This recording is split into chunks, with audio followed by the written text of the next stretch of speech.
Hello বন্ধুরা, তোমাদের জন্য নতুন মজাদার রোমান্টিক গল্প নিয়ে হাজির হলাম। আশা করি গল্পটি সবার ভালো লাগবে।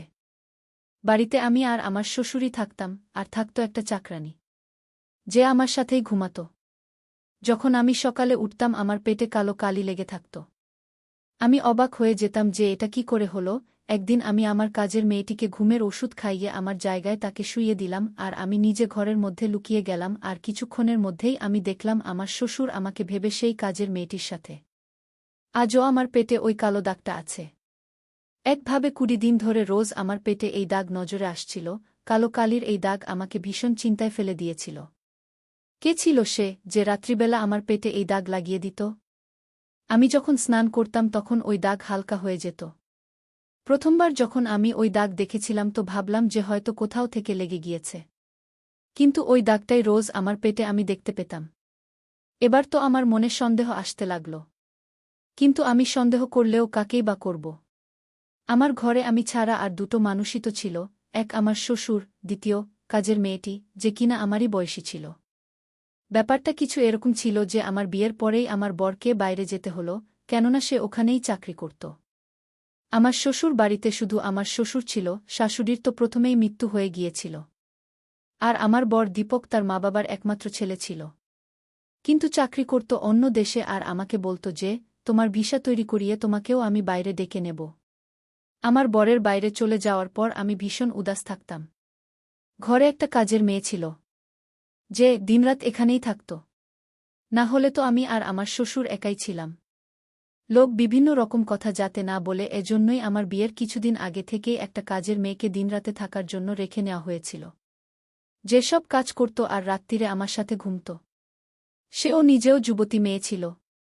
প্রথমে তো আমার শ্বশুরের বেশিরভাগ সময় ঘরের মধ্যেই কাটত, অথবা আরাম ঘরে টিভি দেখে কাটত।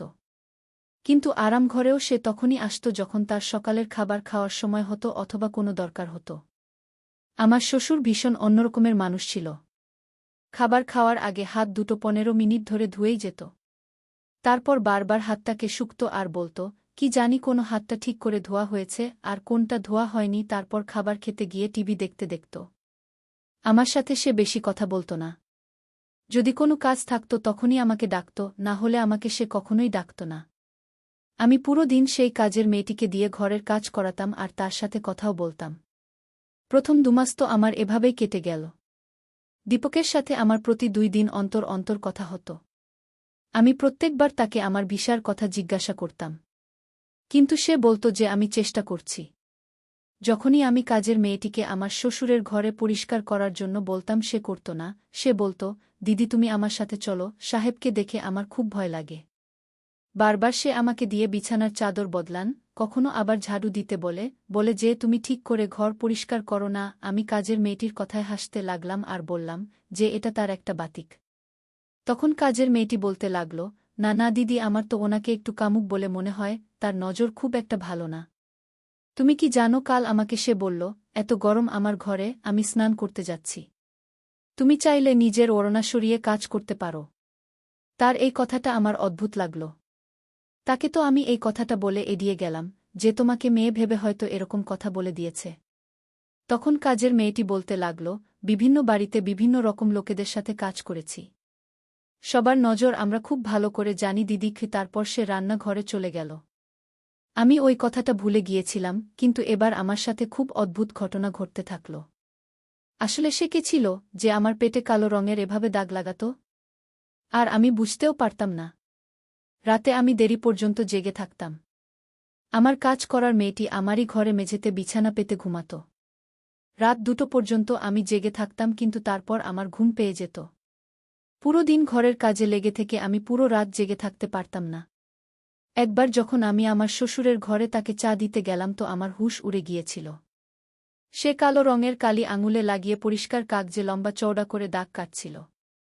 তাকে বিকেলের চা দেবার জন্য গিয়েছিলাম, কিন্তু সেখানে আমি যা কিছু দেখলাম আমার তো হুঁশ উড়ে যাওয়ার জন্য যথেষ্ট ছিল। যখন তার নজর আমার উপর পড়ল তখন প্রথমে তো আমি ঘাবড়ে গেলাম। তারপর আমাকে দেখে সে রেগে গিয়ে বলল, তুমি না জিজ্ঞেস করে আমার ঘরে কেন চলে আসো? তোমাকে কি কেউ শেখায়নি যে দরজার বাইরে থেকে অনুমতি নিতে হয় ঘরে ঢোকার জন্য? প্রথমবার সে এরকম ভাষায় আমার সাথে কথা বলেছিল। আমার গায়ের রং তো পুরো ফ্যাকাশে হয়ে গিয়েছিল।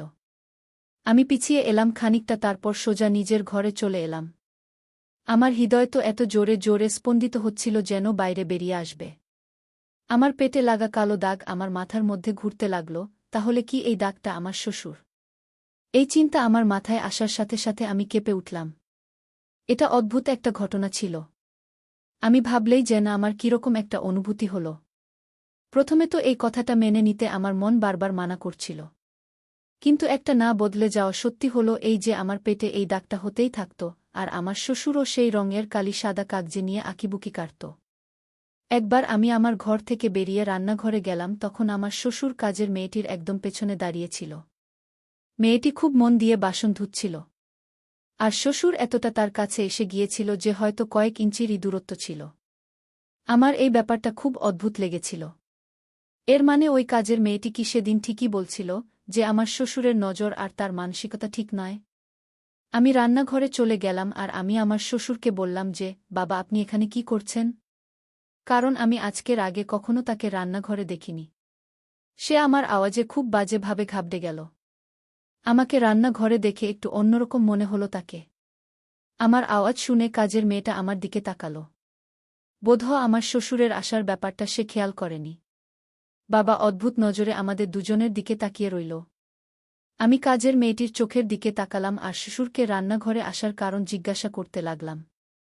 তখন সে বলতে লাগল যে আমি এই কাজের মেয়েটাকে তাড়িয়ে দেব। এ ঝাড়ু দিয়ে হাত না ধুয়েই বাসন ধুতে চলে গেছিল। ওর হাত নোংরা। আমার শ্বশুর ভীষণ চিন্তা ছিল আর বিরক্ত হয়েছিল। মেয়েটিও ভীষণ বিরক্ত হয়ে গেল আর বলতে লাগল, সাহেব কেন মিথ্যে কথা বলছেন? আমি প্রথমেই হাত ধুয়েছি, তারপরে এসে রান্নাঘরের বাসনে হাত দিয়েছি। তখন আমার শ্বশুর তো কাজের মেয়েটির সাথে তর্কে করতে লাগল আর বলতে লাগল, আমার ছেলের পয়সা কি শুধু শুধু নষ্ট করার জন্য? তোমাকে মাহিনাও দেব আর তুমি ঝাড়ুর হাতেই বাসন ধরবে, এটা তো আমি আজকে দেখে নিলাম। না হলে কি জানি তুমি কবে থেকে নোংরা বাসনেই আমাদেরকে খাবার দাও। আমি আমার শ্বশুরকে অনেক করে বললাম, আপনি এখান থেকে যান, আমি নিজেই কাজের মেয়েটির সাথে কথা বলে নিচ্ছি। কিন্তু সে আমার উপরেও রেগে গেল আর বলতে লাগল, তুমি নরম বলেই সে এরকম করতে পারে, না হলে আমি এই মেয়েটাকে দুদিনে সোজা করে দেব।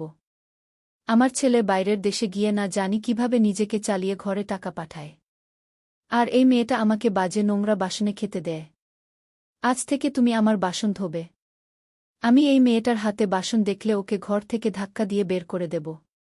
কাজের মেয়েটি কাজতে লাগল আর বলতে লাগল, আমি এখানে কাজ করব না। যদি পয়সা নিয়ে থাকি নিজের মেহনতের জন্য নিই। আমি নিজের সম্মান বেচে দিই নিয়ে এই সাহেব আমাকে এত কথা শুনিয়ে দেবে? সেও রাগের মাথায় চাকরি ছেড়ে দেওয়ার জন্য তৈরি হচ্ছিল। আমি তাকে গলা জড়িয়ে ধরে চুপ করালাম। আমি শ্বশুরের সাথে একা থাকতে চাইছিলাম না। আমার মনের এটুকু জোর ছিল যে অন্তত একটা মেয়ে আমার সাথে রয়েছে। এদিকে একটা সমস্যা থেকেই আমি বের হতে পারছিলাম না, যে আমার পেটে কালো কালির দাগ আসত কোথা থেকে, আর একটা কাজের মেয়ের সাথে থাকার পরেও কি করে আমার শ্বশুর আমার ঘরে আসতে পারত। আমি কাজের মেয়েটিকে বললাম যে তুমি বাসনে হাত দিও না, আমি নিজেই ধুয়ে নেব। কিন্তু তুমি কাজ ছেড়ে যেও না। আমি অনেক কষ্ট করে মেয়েটিকে রাজি করালাম আর রান্নাঘরের বাইরে চলে এলাম। তখনই আমি লজে আমার শ্বশুরকে আমার বরের সাথে ফোনে তর্ক করতে দেখলাম যে সে যাতে সেই কাজের মেয়েটিকে ঘর থেকে বের করে দেয়। কিন্তু আমিও ঠিক করে নিয়েছিলাম, দীপককে আমি পরিষ্কার বলে দেব যে কাজের মেয়েটিকে আমি কখনোই কাজ থেকে ছাড়াব না। এখন তো আমি একদমই একা থাকার পক্ষে ছিলাম না। আমি দীপককেও বলে দিলাম যে যদি ঘর থেকে কাজের মেয়েটি যায় তো আমিও বাবার বাড়ি চলে যাব। তোমার বাবার বাসন নিয়ে সমস্যা, সেটা আমি নিজে ধুয়ে দেব। আমার বর নিজের বাবাকে না জানে কি বোঝাল। কেননা এখন সে আর তর্ক করে না। আমি নিজে বাসন ধুতে লাগলাম। আমি শ্বশুরের সামনে খাবার নিজেই রেখে দিতাম। এরপর আমি যখন কিছুক্ষণ আরাম করার জন্য ঘরে যেতে লাগলাম তখন সে আমাকে বলতে লাগল যে আজকের পর যেন আমার ঘরে এই কাজের মেয়েটিকে আমি না দেখতে পাই। আজকের পর আমার ঘরের পরিষ্কারের কাজ তুমি নিজেই করবে। এটা শুনে আমি মাথা নাড়িয়ে হ্যাঁ বলে দিলাম। আমি ভাবলাম যে শ্বশুর এখন রাগ করে আছে, 2-4 দিন কাজ করে দিই, এরপর সবকিছু নিজে নিজেই ঠিক হয়ে যাবে। কিন্তু আমি কি করে বুঝব যে তার নিজের ঘরে আমাকে ডাকার কি কারণ থাকতে পারে? আমি যখন আমার শ্বশুরের ঘরে জিজ্ঞাসা করে ভিতরে গেলাম যাতে তার ঘরের পরিষ্কার পরিচ্ছন্ন করতে পারি, তখন সে আবার কালো কালির মধ্যে আঙুল ডুবিয়েছিল। আর আরেকটা সাদা কাগজের উপর আঁকিবুকি কাটতে লাগল। আমাকে দেখে তাড়াতাড়ি সে সবকিছু বাক্সের মধ্যে রেখে দিল আর নিজে সোজা হয়ে বসে পড়ল। আমি বললাম, বাবা, আমি পরিষ্কার করে দিচ্ছি। তখন সে বলতে লাগল, হ্যাঁ, করে দাও। আমি তার বিছানার চাদর বদলে ঘরে ঝাড়ু দিতে লাগলাম। কিন্তু সে বারবার আমার দিকে তাকাচ্ছিল। একবারও সে আমার দিক থেকে নজর সরায়নি। আর যদি সে আমার দিকে এভাবেই দেখতে থাকে, আমি তাহলে তো কখনোই ভালোভাবে আরাম করে কাজ করতে পারব না। ঘাবড়ে গিয়ে আমার হাত কাঁপতে লাগল। আমি বারবার আমার ওড়না দিয়ে আমার মুখের ঘাম মুছতে লাগলাম। তার সাথে সাথে মেঝেতে ঝাড়ু দিতে লাগলাম। আমার শ্বশুর চেয়ার নিয়ে আমার কাছে চলে আসলো, সে আমার সামনে দাঁড়িয়ে পড়ল, আর তার জন্য আমাকেও দাঁড়িয়ে পড়তে হল। আমাকে সে বলতে লাগল, এত গরম পড়েছে, তুমি নিজের ওড়না রেখে ঝাড়ু লাগাও। আমি তো এমনিতেও ওয়াশরুমে যাচ্ছি স্নান করতে। আমার ঘরে কেউ থাকবে না কি? তার কথা এতটাই আসতেছিল যে আমি শুনে তো অবাক হয়ে গেলাম। কারণ অন্যান্য সময় সে জোরে কথা বলত। কাজের মেয়েটির কথা আমার তখন মনে পড়ে গেল, আর তাই আমি বললাম, না না, আমার ওড়না গায়ে দিয়ে কাজ করার অভ্যাস আছে। এটা যখন বলছিলাম ঠিক তখনই আমার শ্বশুর তার রুমাল পকেট থেকে বের করল আর আমার মুখের ঘাম মুছতে লাগল। আমি ঘাবড়ে গিয়ে পিছনে সরে গেলাম। তখন সেও একটু ঘাবড়ে গেল আর তখনই সে তার ঘরের বাথরুমে চলে গেল। আমার তো এমন অবস্থা ছিল যে আমার হৃৎপিণ্ড স্পন্দিত হতেই ভুলে গিয়েছিল। আমার তো এবার আমার শ্বশুরের চরিত্রের উপর সন্দেহ হতে লাগল। আমি তাড়াতাড়ি করে তার ঘর পরিষ্কার করলাম আর বাইরে চলে এলাম। আমি সারাদিন চিন্তার মধ্যে ছিলাম। রাতে যখন আমি কাজের মেয়েটির সাথে নিজের ঘরে আসলাম তখন সে মেঝেতে বিছানা পাতছিল। আমি বললাম, নীলম, একটু এদিকে এসো তো, আমার কথা শুনে যাও। আমি ভাবলাম আমার এই কথাগুলো কাজের মেয়েটিকে বলা উচিত। সে নিজের বিছানা ছেড়ে আমার কাছে এসে বসে পড়ল। আমি তাকে বললাম যে, কি তুমি যা কিছু আমার শ্বশুরের বিষয়ে বলেছ, সমস্ত কথা আমার সত্যি মনে হচ্ছে জানো। তারপর আমি ওকে এটাও বলে দিলাম যে রোজ আমার পেটে কালো কালির দাগ থাকে। তখন সে আমার কথা শুনে আমাকে অবাক হয়ে বড় বড় চোখ করে দেখতে লাগল। সে আমাকে বলল, দিদি, আমার তো প্রথমেই তোমার শ্বশুরের উপর সন্দেহ ছিল। আমার তো মনে হয় যে সে তোমার সাথেও ভুল কিছু করতে পারে। আমাদের গ্রামেও একটা শ্বশুর এরকম বাজে কিছু করে তার বৌমাকে বিয়ে করে নিয়ে তার বর বাইরে থাকত। কাজের মেয়েটি বলল, প্রথমে তো সাহেব শুধু আমাকে দেখত, এখন তো যখনই আমার নজর তার দিকে পড়ে তখন আমি দেখি যে সে তোমাকেই দেখতে থাকে। আমাকেও বের করে দেবার জন্য সে চিন্তা করছে। এজন্যই তো বিনা কারণে আমার কাজে সে ভুল বের করতে থাকে। আমি তো ভয়তে এসব কথা শুনে কাঁদতে লাগলাম। এবার থেকে আমি নিজের ঘর ভিতর বন্ধ করে ঘুমাতে লাগলাম। এবার আমার পেটে আর কোনো দাগও থাকত না। এবার আমার বিশ্বাস হয়ে গিয়েছিল রাতে নিশ্চয়ই সবসময় আমার ঘরে সে আসত। মনে হয় কোনো বাজে কিছু করতে চাইত বা মনে হয় বাজে কিছু সে করেছে। কিন্তু এটা কি করে সম্ভব? যবে থেকে আমি ঘরের দরজা ভেতর থেকে বন্ধ করা শুরু করি আমার শ্বশুর আমাকে ঘুরে ঘুরে দেখতে থাকে। কিন্তু আমি পরোয়া করি না। কিছুদিন পর আমার শ্বশুর আমার উপর চেঁচাতে লাগল। সে বলতে লাগল যে তুমি তোমার ঘরের দরজা কেন বন্ধ করো? আমার ছেলে তোমাকে আমার দায়িত্ব ছেড়ে দিয়ে গেছে। আমার এই কাজের মেয়েটির উপর একটুও বিশ্বাস নেই, এজন্য আমি এসে বারবার ঘরের মধ্যে উকি মেরে যাই যে কখনো কোনো দামি জিনিস সে চুরি করে পালিয়ে না যায়। শ্বশুরের কোনো কথাতেই আমি বিশ্বাস করতাম না। আমি রাতে দীপককে বলে দিলাম যে আমার ভিসার তাড়াতাড়ি ব্যবস্থা করো। আমি তোমার কাছে যেতে চাই। এরপর যে কথাটা দীপক আমাকে বলল সেটা শুনে আমার কান্না পেয়ে গেল। সে বলতে লাগল, বাবা আমাকে তোমার ভিসা বানানোর জন্য পুরোপুরিভাবে বারণ করে দিয়েছে। যে ঘরের বৌমাকে বাইরে পাঠাবে না সে। আমি এটা শুনে কাঁদতে শুরু করে দিলাম। আমি বললাম, দীপক, আমি এখানে থাকতে চাই না। হয় তুমি এখানে ফিরে এসো আর না হলে আমাকে নিজের কাছে ডেকে নাও।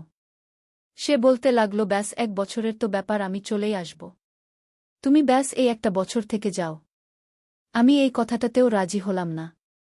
কিন্তু দীপক নিজের অসুবিধার কথা আমাকে বলতে লাগল যে 1 বছর পরে সে খুব ভালো রকম টাকা পয়সা পেয়ে যাবে। আর যদি এখন ছেড়ে চলে আসে তাহলে লোকসান হবে তার।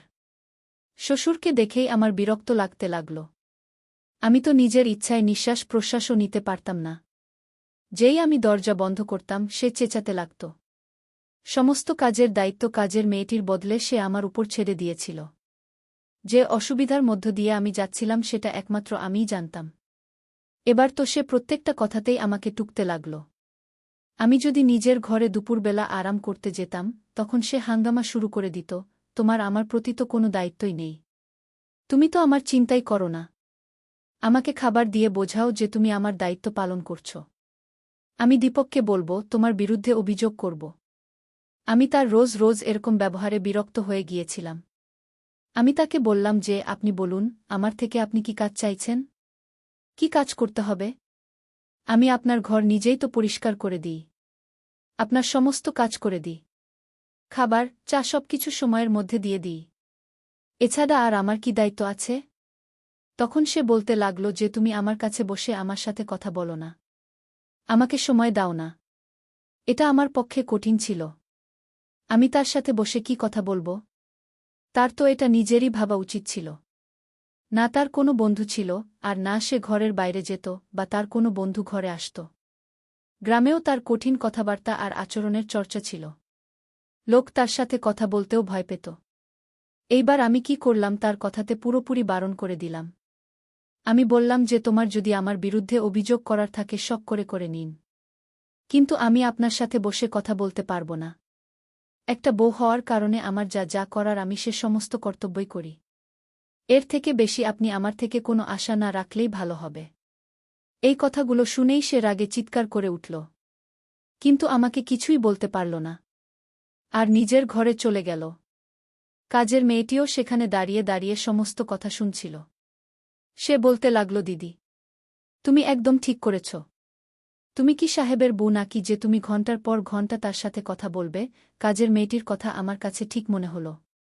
তার সাথে আমার কি বা সম্পর্ক আছে, আমি তার সাথে কেন কথা বলতে যাব?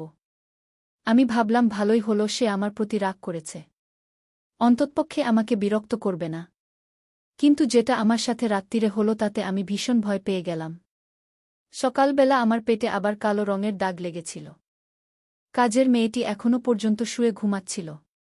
আমি যখন তাকে বললাম তখন সে বলতে লাগল, আমার মাথা ভারী।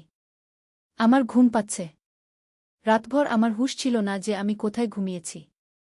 তারপর বলতে লাগল, হ্যাঁ, আমার মনে পড়েছে রাতে আমার মাথায় হালকা হালকা ব্যথা ছিল। সাহেব আমাকে একটা ব্যথার ওষুধ দিয়েছিল আর বলেছিল যে, এটা খেয়ে নাও, ঠিক হয়ে যাবে। কিন্তু সেটা খাবার পর আমার জ্ঞান ছিল না। আর আমি ভাবতে লাগলাম, কাজের মেয়েটি ওষুধ খেয়েছিল, কিন্তু আমি তো কিছুই খাইনি। আমার কেন কিছু মনে নেই তাহলে? কেন আমার পেটে এরকম দাগ থাকে? এবার আমি ঠিক করেছিলাম যে আর আমি চুপ করে থাকব না। আমি রাতে কাজের মেয়েটিকে একটি ঘুমের ওষুধ খাইয়ে দিলাম। আর আমার বিছানায় শুইয়ে দিলাম। আর নিজে লুকিয়ে গেলাম। কাজের মেয়েটিকে আমি প্রথমেই বলে দিয়েছিলাম, সে আমাকে সাহায্য করতে রাজি হয়েছিল। আমি পর্দার পেছনে লুকিয়ে পড়েছিলাম। যখন রাত 2 বাজে তখন শ্বশুর আমার ঘরে আসল। আর যখনই সে বিছানার কাছে যেতে লাগল, আমি তখনই লাইট জ্বালিয়ে দিলাম। আমার শ্বশুর পিছনে সরে আসল। আমাকে তার নিজের পিছনে দেখে সে অবাক হয়ে গেল। আর ঘরের বাইরে চলে গেল। আমি দড়ি দিয়ে বাঁধা অবস্থায় ছিলাম। আমার হাত পেছন দিকে বাঁধা ছিল। আমার মুখ রুমাল দিয়ে বাঁধা ছিল। আমার চোখে ছিল কিছু না করে উঠতে পারার কারণে জল। অন্য একটা চেয়ারে আমার শ্বশুর বসেছিল। তাকেও দড়ি দিয়ে বাঁধা হয়েছিল। সামনে 2 লোক দাঁড়িয়ে ছিল আর আমার আলমারি থেকে সমস্ত সোনা বের করা হচ্ছিল।